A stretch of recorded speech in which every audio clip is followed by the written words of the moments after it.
ETV YouTube channels లో మీ వ్యాపార ప్రకటనల కోసం ఈ నంబర్కి కాల్ చేయండి. రాబోయి చందమామ.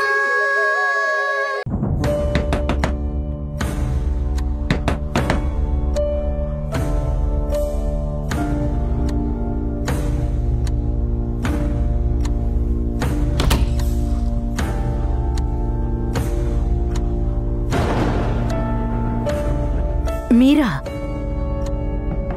ఇక్కడే నిలబడిపోయారే, లోపలికి రండి. మీరు నన్ను క్షమించానంటే గాని నేను లోపలికి రాలేను. అయ్యో భలేవారే, ముందు మీరు రండి రండి రండి.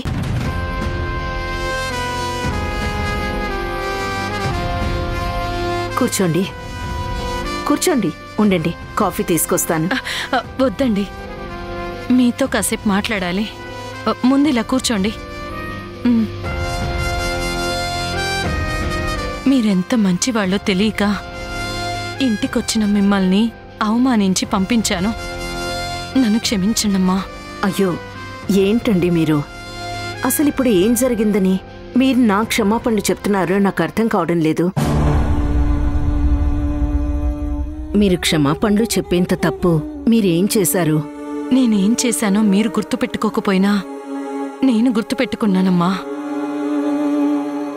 నా ఇంట్లో ఉన్నది నా కోడలు కాదు, వేరే అమ్మాయిని నాకు చెప్పేదానికి చాలాసార్లు మీరు ప్రయత్నించుండారు. మీ ఇంటి కోడల్ని తీసుకెళ్లడానికి మీరు మా ఇంటికొస్తే ఎంత అవమానించి పంపించుండానో నాకు బాగా గుర్తుండాది. ఆ ఈరభద్రం నన్ను మోసం చేసుండాడమ్మా. అందుకే మంచేదో చెడేదో తెలుసుకోలేకపోయిండాను. నేను మీకేమీ కాకపోయినా మీ కొడుకుని కోడల్ని నా కోసం ఈ ఊరికి పంపించుండారు. మీ గొప్పతనానికి 2 చేతులెత్తి దండం పెట్టాలమ్మా. అయ్యో, నిజం తెలియనప్పుడు మాట్లాడి మాటలేవి కూడా మనసుకు బాధ కలిగించో లక్ష్మి గారు. మీరున్న పరిస్థితి ఏంటో నాకు తెలుసు. కాకపోతే అప్పటికి మాకే చంద్రిక్ గురించి అనుమానంగా ఉంది. అసలు చంద్రికేంటి, సిద్ధుని పెళ్లి చేసుకోవటం ఏంటి అని కన్ఫ్యూజన్లో ఉన్నాం. ఆ విషయం తెలుసుకోవటానికి వచ్చేసరికి చంద్రిక స్థానంలో ఉన్న మౌనిక అలా ప్రవర్తించేసరికి మాకేమీ అర్థం కాలేదు. ఆ టైంలో ఆ కన్ఫ్యూజన్ స్టేజ్లో మీరే కాదు, ఎవరున్నా సరే అలాగే మాట్లాడి ఉండేవాళ్ళు. ఎవరైనా మోసం చేసిన వాళ్ళ మీద కక్ష పెంచుకోవాలి గాని మోసపోయిన వాళ్ళ మీద కోపం పెంచుకోకూడదు. మీరు మోసగించబడ్డారు, ఆ విషయం మాకు తెలుసు. అందుకే నిజాలేమిటో మీకు తెలియచేసిన తర్వాతే ఈ ఊరు వదిలిపెట్టి పోవాలి అనుకున్నాము.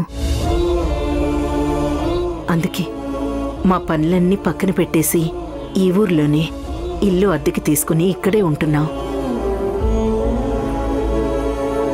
కౌశిక్ నాకు కూడా కొడుకు లాంటి వాడేనండి. ఆ ఆస్తి కోసం అతన్ని ప్రాణం తీశారంటే నేను తట్టుకోలేకపోయాను. దీని వెనకాలే ఎవరెవరున్నారో అందర్నీ బయటికి లాగి ప్రతి ఒక్కరికి శిక్ష పడాలి అని నా కొడుక్కి చెప్పాను, నా కోడలికి కూడా చెప్పాను. కౌశిక్ భార్య భరత్ భార్య ఒకే రూపంలో ఉండటం అనేది యాదృశ్చికమైన వాళ్ళిద్దరి మనస్తత్వాల్లో చాలా తేడా ఉంది. తలుచుకుంటుంటే భరత్ చంద్రికను తీసుకుని ఎప్పుడో ఈ ఊరు దాటి వెళ్ళిపోయి ఉండొచ్చు. కానీ మిమ్మల్ని చూసి, మీరున్న పరిస్థితిని చూసి వాడు తట్టుకోలేకపోయాడు. అలాగే కౌశిక్ మరణం కూడా వాణ్ణి చాలా బాధపెట్టింది. అందుకే కౌశిక్ని చంపిన వాళ్ళు ఎవరో తెలుసుకొని మిమ్మల్ని కాపాడాలనే ఉద్దేశంతోనే నేనింటికి రమ్మన్నా రాకుండా ఇక్కడే ఉండిపోయాడు. నేనిక్కడికి వచ్చాక గానీ ఇక్కడి పరిస్థితులు నాకు అర్థం కాలేదు. చివరికి చంద్రికని కూడా మార్చేస్తారు అని నేను ఊహించలేకపోయాను. అన్ని సమస్యలకి పరిష్కారం దొరికిన తర్వాతే మేం ముగ్గురం ఇక్కడి నుంచి వెళ్తాం. ఇప్పుడు కూడా మాటిస్తున్నాను. ఆ వీరభద్రాన్ని జైలుకి పంపించి మిమ్మల్ని పూర్తిగా కాపాడిన తర్వాతే మేమిక్కడి నుంచి వెళ్తామండి. మీరు నాకు సొంత తోబుట్టు లాంటి వాళ్ళు. మీ కన్నీళ్లు తొడవగలిగితే నాకంతే చాలు. చాలా సంతోషం అమ్మా. నా కొడుకు కౌశిక్ నా సంతోషం కోసం తన బిడ్డని భార్యని తీసుకొచ్చి నాకు చూపించాలి అనుకున్నాడు. కానీ నిజంగా మౌనికని బిడ్డని తీసుకొచ్చుంటే నేను ఈరోజు ఇంత ఆనందంగా ఉండేదని కాదేమో. వాడు నటించడం కోసం చంద్రికని తీసుకొచ్చాడు. కానీ చంద్రికని నా కోడల్లాగానే చూసుకున్నాను. ఆ పసిబిడ్డని నా మనవరాల్లాగానే సాకినాను. చాలమ్మా, ఈ జన్మకిది చాలు. ఏదైనా తప్పు జరుగుంటే నన్ను క్షమించండమ్మా. అయ్యో, ఏంటండి మీరు? నేను వెళ్ళొస్తాను. ఒక్క నిమిషం ఉండండి, ఇప్పుడే వస్తాను. కూర్చోండి.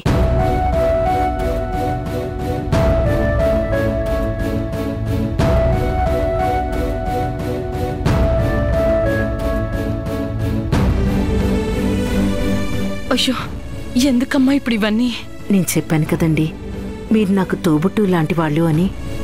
ఇంటికొచ్చిన నా అక్కని ఒట్టి చేతులతో నేను పంపించలేను కదా.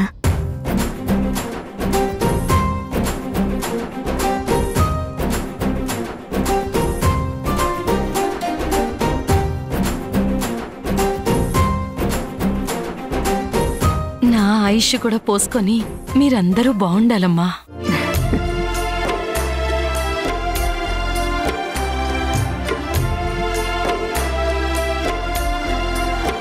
ఇక నేను వెళ్ళొస్తానమ్మా. మంచిదండి.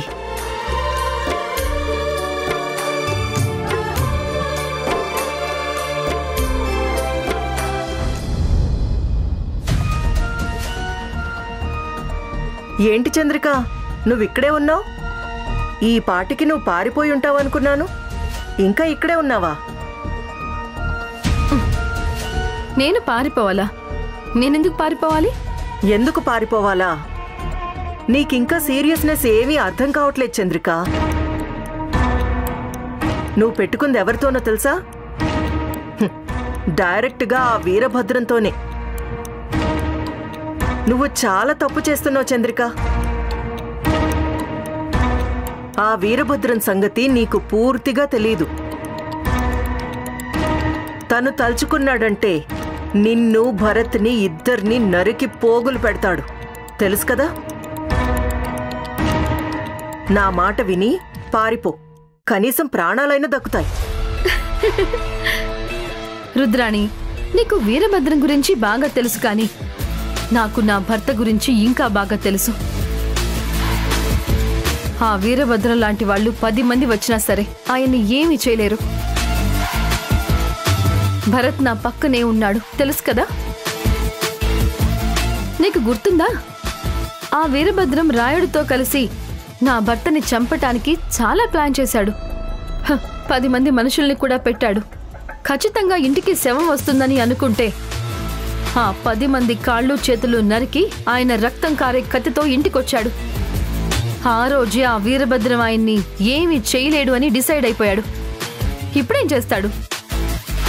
నువ్వు వీరభద్రం గురించి చాలా తక్కువ అంచనా వేస్తున్నావు. అతను ఆస్తి కోసం చాలా సంవత్సరాల నుంచి ఇక్కడ కాచుకొని కూర్చున్నాడు.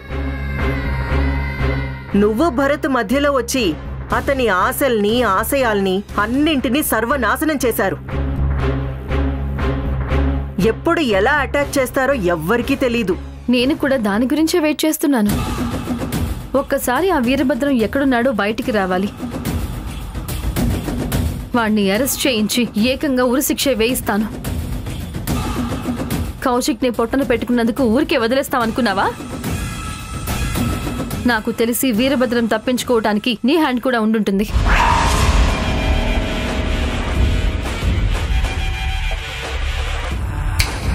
ఏం ఆలోచిస్తున్నావు? నేనన్నది నిజమేనా? వీరభద్రాన్ని తప్పించింది నువ్వేనా? నేనేమైనా తప్పించాలంటే భరత్ని కనిపించకుండా తీసుకెళ్తాను, కానీ ఆ వీరభద్రం గాడిని నేనెందుకు తీసుకెళ్తాను? అరే, నాకేంటి పని? మరి వాణ్ణి వెనకేసుకుని వస్తున్నా? వాణ్ణి వెనకేసుకొస్తూనే నాకు వార్నింగ్ ఇస్తున్నా? ఏదో పోనీ కదా జాగ్రత్త పడతావని చెప్పాను. ఆ జాగ్రత్త ఏదో వీరభద్రంగాడినే పడమని చెప్పు. ఎందుకంటే ఆల్రెడీ వాడి మీద కేసులు ఫైల్ అయ్యాయి. ఎక్కడ దొరికితే అక్కడ అరెస్ట్ చేసి లోపల వేస్తారు.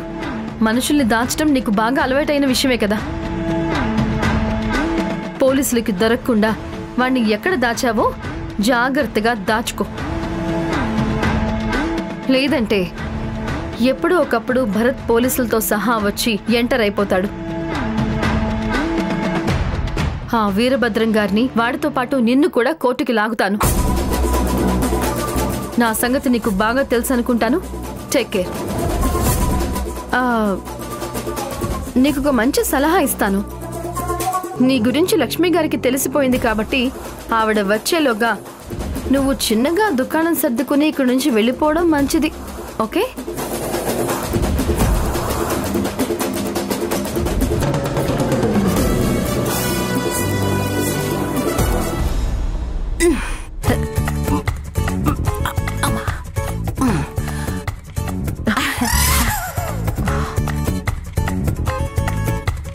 ఏమైంది?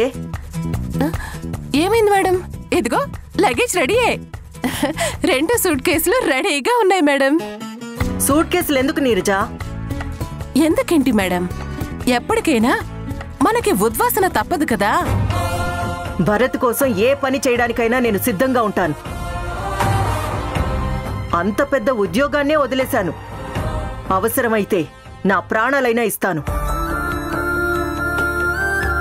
కానీ నేను చచ్చిపోయేలోపు భరత్ చేత నా మెళ్ళో తాళి కట్టించుకుంటాను. నీకు అంత భయంగా ఉంటే నువ్వు బయలుదేరు. ఇంకెప్పుడు ఇలాంటి పిచ్చి పిచ్చి వేషాలు నా దగ్గర వేయకు.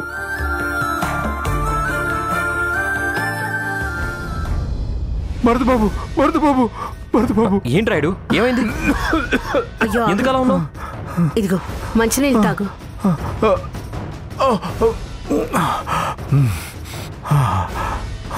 చాలమ్మా, చాలు. ఇప్పుడు చెప్పు రాయుడు, ఏమైంది?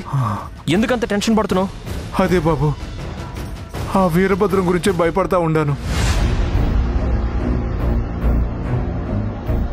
ఇప్పుడు ఈ వీరభద్రం యాడుండాడు, ఏం చేస్తున్నాడు అని చాలా చోట్ల ఎతుకుతున్నాను బాబు. ఏ అర్ధరాత్రి ఎట్నుంచి వస్తాడో, ఈసారి ఎవరిని చంపుతాడో అని భయంగా ఉండాది బాబు. ఇంతకు ముందంటే అతను ఏం చేసినా అడిగేవాళ్ళు లేరు. ఈ ఊర్లో అందరూ అతనికి భయపడేవాళ్లే తప్ప ఎదురు నిలబడే వాళ్ళు ఒక్కరూ లేరు. కానీ ఇప్పుడు పరిస్థితి అది కాదు రాయుడు. ఇక్కడ నేనున్నాను. అతను ఎక్కడ దొరుకుతాడా పట్టుకుందామని పోలీసులు కూడా వెతుకుతున్నారు. తప్పించుకొని తిరగడం సాధ్యమయ్యే పని కాదు. ఎక్కడ దాక్కున్నా ఏదో ఒక రోజు బయటికి రాక తప్పదు.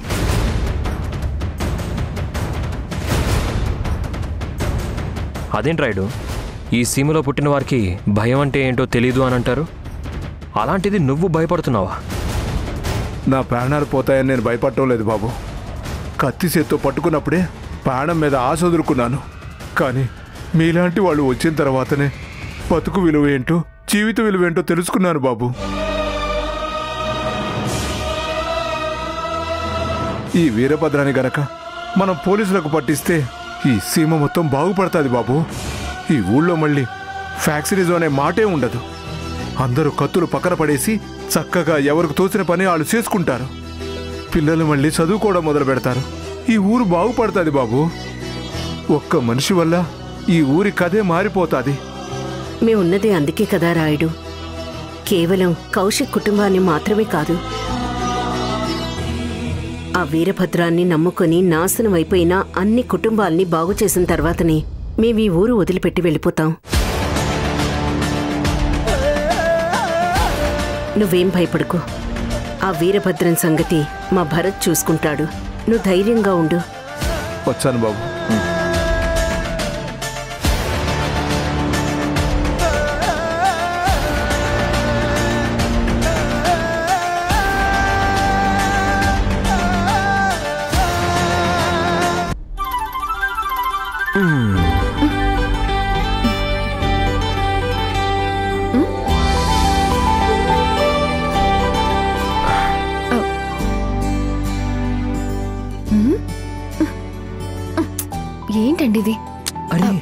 వస్తున్నారు.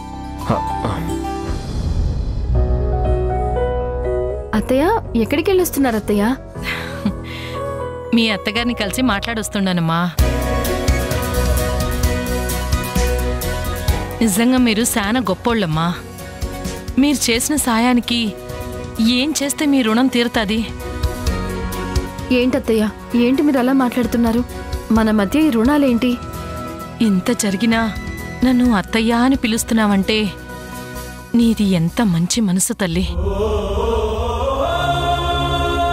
సాలమ్మా, ఈ జన్మకి సంతోషం చాలు. నీలాంటి రూపం ఉండదు కానీ ఆ మౌనికకి నీలాంటి మంచి బుద్ధి ఇవ్వలేదమ్మా భగవంతుడు. కట్టుకున్న మొగుణ్ణి మోసం చేసినది, కన్న బిడ్డని యాడ్నో వదిలేసినది. ఆడదానికి నిజమైన సంపద భర్త, పిల్లలు అన్న విషయం మర్చిపోయినదమ్మా.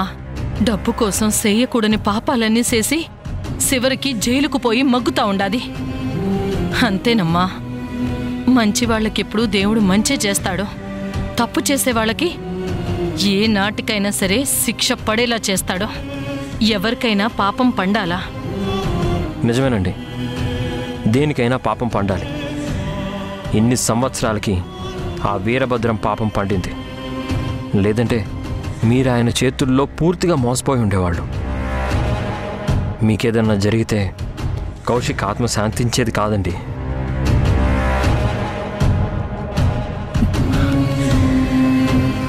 బాబు భరత్.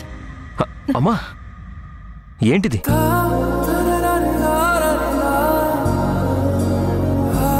నిజంగా నువ్వు ఎంత గొప్పోడివి నాయనా. నువ్వు నీ స్నేహితుడి కోసం ఏ మనిషి చెయ్యని త్యాగం చేసినావు. నా ప్రాణాలు నిలబెట్ట నీకి నీ భార్యని బిడ్డని ఈడకు పంపినావు.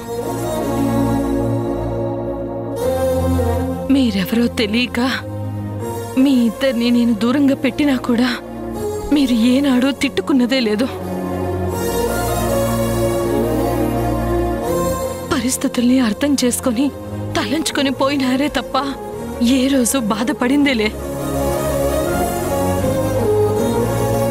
మీ ఇద్దరిది చాలా గొప్ప మనసయ్యా. నా కొడుకు ఎప్పుడో చనిపోయినా ఆడికిచ్చిన మాట కోసం మీరిద్దరూ ఈడ్నే ఉన్నారు. ఆ వీరభద్రం చేతిలో నేను మోసపోకుండా నన్ను కాపాడినారు. నన్నే కాదు, ఈ ఆస్తిని, నా కొడుకు ఆశయాన్ని కూడా కాపాడినారయ్యా. నా కొడుకు నీలాంటి అమ్మాయిని పెళ్లి చేసుకున్నాడు అని మాత్రమే తెలుసు. ఆ అమ్మాయి ఎట్లాంటిదో, దాని గుణగణాలేంటో నాకేమీ తెలీదు. నాకు తెలిసే నాటికి నువ్వు కోడలిగా నా కళ్ళ ముందున్నావు. నీ చేత అత్తమ్మా అని పిలిపించుకున్నాను. నాకీ సంతృప్తి సాలమ్మా. ఈ తృప్తితోనే నేను కన్ను మూస్తాను. అయ్యో, ఏంటత్తయ్య, ఎందుకలా మాట్లాడుతున్నారు? చూడండి అత్తయ్య, మీరు కలకాలం బాగుండాలి. మిమ్మల్ని నమ్ముకొని ఇక్కడ ఎన్నో కుటుంబాలున్నాయి. ఇదొక్కటే కాదు, కౌశిక్ ఆశల్ని, ఆశయాల్ని నెరవేర్చాల్సిన బాధ్యత మీ మీద ఉంది అత్తయ్య. అతని ఆశయాల కోసం అయినా సరే మీరు సంపూర్ణ ఆరోగ్యంగా, సంతోషంగా ఉండాలత్తయ్యా. అట్టకినమ్మా, మీరిద్దరూ నాకు తోడుగా ఉంటే నా కొడుకు, నా కోడలు నా కండ్ల ముందే ఉన్నారన్న ఆనందంతో నిజంగానే 100 ఏళ్ళు బతికిస్తానమ్మా. ఏంటత్తయ్యా, మీరు కూడా వాళ్ళ బొట్లో పడిపోయారా? వాళ్ళు నోరు తెరిస్తే పచ్చి అబద్ధాలే ఆడతారు.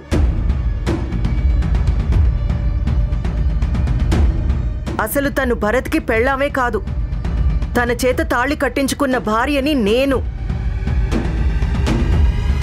ఇప్పుడు మీ దగ్గర బయటపడుతున్నాను, నన్ను నమ్మండి. భరత్కి చంద్రికతోటి అక్రమ సంబంధం ఉంది.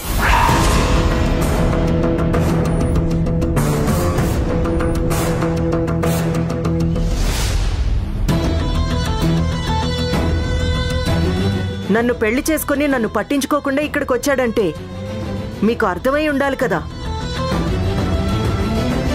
మీకు చెప్పకూడదు కానీ మీరు మనవరాలుగా చూసుకుంటున్న ఆ బిడ్డ కూడా వీళ్ళ అక్రమ సంబంధానికి పుట్టిన బిడ్డే.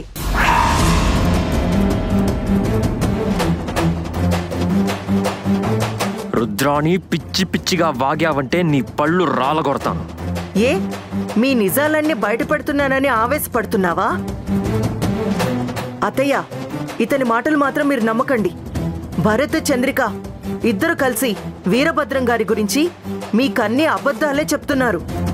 ఆయన మీద మీకు ద్వేషం నూరిపోసి మిమ్మల్ని ఒంటరిని చేసి ఈ ఆస్తి మొత్తం కాజేయాలని ప్లాన్ చేసుకున్నారు అత్తయ్య.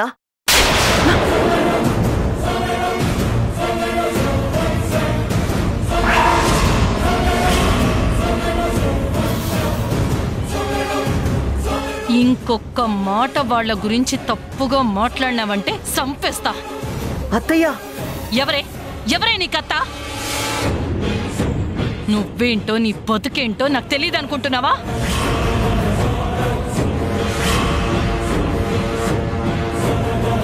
వాళ్ళిద్దరూ భార్యాభర్తలైనా స్నేహితునికిచ్చిన మాట కోసం, ఈ ఇంటి పరువు కోసం అవమానాలు సహించి వాళ్ళిద్దరూ ఎలా ఉన్నారో చూడు. అది దాంపత్యం అంటే. మొగుడు పెండ్లాలంటే అట్ట ఉండాలా, అంతేగాని నీలాగా బరితెగించి బతకూడదు. పో, ఇప్పుడే ఇల్లు వదిలి బయటికి పో. విన్నావుగా, ఇక బయలుదేరుతావా? నేను వెళ్ళను. వెళ్ళకి ఏం చేస్తావు? నేనిక్కడి నుంచి వెళ్తే భరత్తో తాళి కట్టించుకునే వెళ్తా.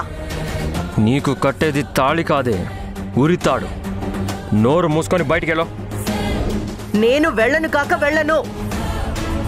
ఇంకా ఏంది బాబు చూస్తా ఉండవు? ఇట్లాంటిది మాటలతో చెప్తే వినదు. ఈడ్చి బయటపడే. ఏయ్, నడు బయటికి. నడు. నేను వెళ్ళను. నడు మంటుంటే భరత్,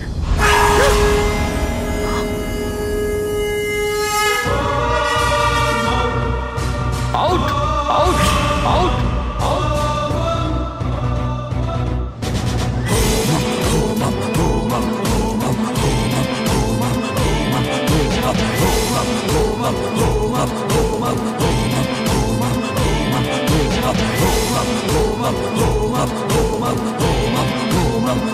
మీరేం చేస్తారో నాకు తెలీదు. చంద్రిక, భరతులు మాత్రం సంతోషంగా ఉండడానికి వీల్లేదు. మీ వల్ల కూడా కాదంటే చెప్పండి. ఇక నేనే వెళ్ళి చంద్రికని చంపేసి నేను కూడా చచ్చిపోతాను. వద్దు, వాళ్ళిద్దరూ ఎట్టా సుఖంగా ఉంటారో నేను చూస్తాను. ఇప్పుడు నువ్వు అడిగినందుకైనా సరే ఆ చంద్రిక భరత్లకి సంతోషం అనేది లేకుండా చేస్తాను. ఆ చంద్రికని నా చేతులతో నరికి ముక్కలు చేస్తాను.